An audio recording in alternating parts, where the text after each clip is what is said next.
Hello viewers, welcome to Techno Science Club. In today's class, 10th class public examinations రాయబోతున్నటువంటి విద్యార్థులలో దివ్యాంగులైనటువంటి విద్యార్థులకు రాయితీలు మినహాయింపులు ఏమేమి ఉన్నాయి, వారికి ఎలాంటి ఫెసిలిటీస్ ఉన్నాయి పిహెచ్ విద్యార్థులకు 10th క్లాస్ పబ్లిక్ ఎగ్జామినేషన్స్లో అనేటటువంటి విషయాన్ని, వారు ఏ ఏ సబ్జెక్టుల్లో ఎన్నెన్ని మార్కులు సాధిస్తే పాస్ అవుతారు, వారికి ఏమైనా తగ్గింపు ఉందా, ఈ వివరాలన్నీ కూడా మా పాఠశాలకు సంబంధించినటువంటి స్పెషల్ అసిస్టెంట్ అయినటువంటి ఎల్ శ్రీనివాసరావు గారు మీకు ఈరోజు ఈ పబ్లిక్ ఎగ్జామినేషన్స్లో దివ్యాంగులైన విద్యార్థులకు అందించేటటువంటి రాయితీలు మినహాయింపుల గురించి తెలియజేస్తారు. ఈ వీడియోను పూర్తిగా చూడండి, లైక్ చేయండి, షేర్ చేయండి, సబ్స్క్రైబ్ చేయడం మాత్రం మర్చిపోకండి. Let's go into the topic.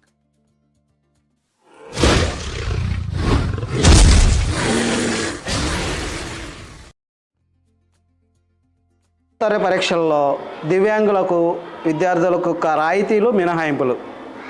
Andhra Pradesh SSC board నిర్వహించే 10వ తరగతి పరీక్షలో ప్రత్యేక అవసరాలు గల విద్యార్థులకు వివిధ రకాల రాయితీలు మినహాయింపులు సదుపాయాలు రాష్ట్ర ప్రభుత్వం జీఓఎంఎస్ నెంబర్ 86 ప్రకారం కల్పించింది. దివ్యాంగులైన విద్యార్థులు అందరికీ పరీక్ష ఫీజు మినహాయింపు ఇవ్వబడింది.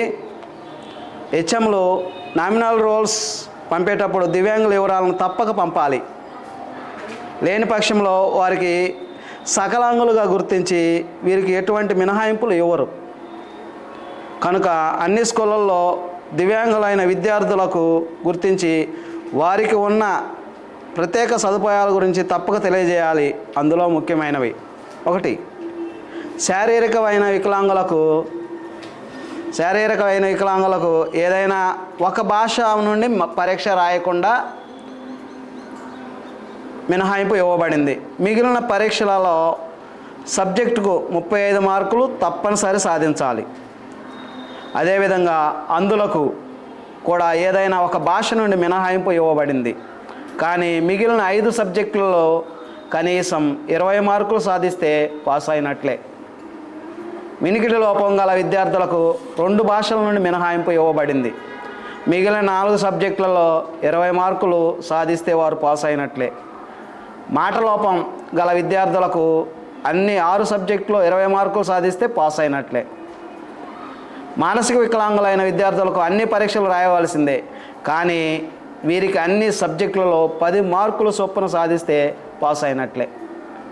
అదేవిధంగా కుష్టు వ్యాధిగ్రస్తులు, సెరిబ్రల్ పాలసీ, మరగుజ్జులు, కండర పక్షవాతం గలవారు మొదలైన వర్గాలకు ఏదైనా ఒక భాష నుండి మినహాయింపు ఇవ్వబడింది.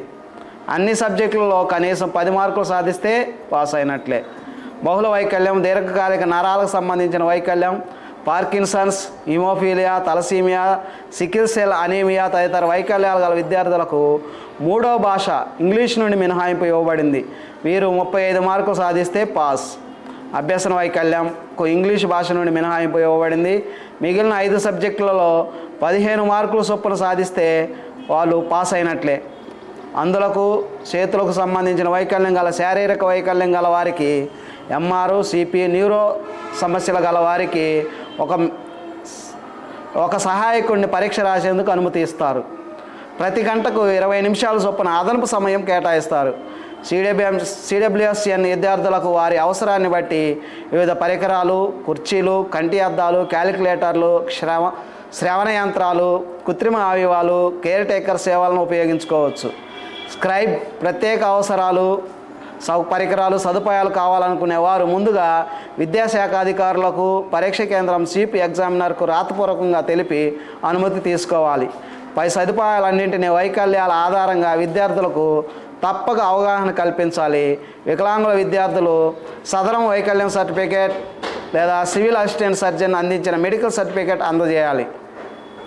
హెడ్ మాస్టర్లు నామినల్ రోల్స్ పంపే సమయంలోనే దివ్యాంగులకు ఆయా వైకల్యం కోడ్ వేసి పంపితే వారి వైకల్యాల ఆధారంగా వారికి మినహాయింపులు ఇచ్చి సబ్జెక్టు మినహా మిగిలిన సబ్జెక్టులకు సంబంధించిన ఓఎంఆర్ షీట్లు మాత్రమే పరీక్షా కేంద్రాలకు పంపబడును.